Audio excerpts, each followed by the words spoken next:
នៅឆ្ងាយណាស់ហើយ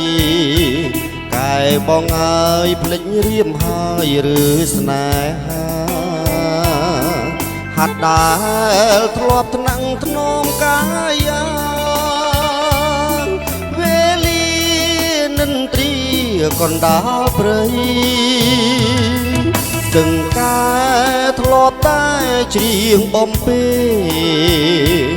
ក្រោមដួងខែឲ្យគូស្នេហ៍ភ្លេចទុកភ័យថ្ងៃនេះទឹកហូរគ្មានប្រណីចោលព្រៃដែលស្រីធ្លាប់រួនៅស្ដាយតែសំរងវងភាំងត្រាស្ដាយភ្នួងគេសាធ្លាប់កាយផ្លូវស្នាមខំ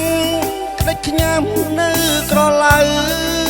កោតតែចិត្តស្រីពើហូរទៅគ្មាននឹកនីទាំងកាកែកុំហូរធ្វើអ្វីគួរប្រណីដល់បាក់សីដែលកំព្រីធ្លាប់បានជួបភាំងកែពុំងាគ្រប់គ្រាដែលគ្នាមកកំសាន្ត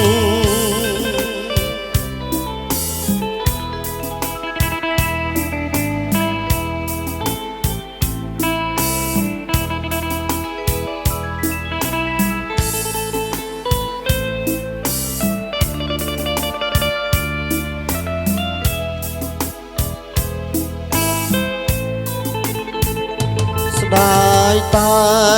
សំរងវងភាំងត្រាស្ដាយភ្នួងគេសាធ្លាប់កាយផ្លូវស្នាមខំ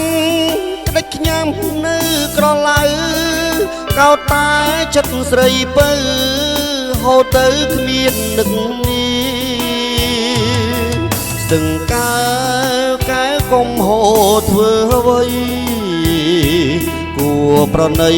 ដល់បាក់សីដែលកំព្រីធ្លាប់បានជួបភាំងកែពុំងាគ្រប់គ្រាដែលគ្នាមកកំសា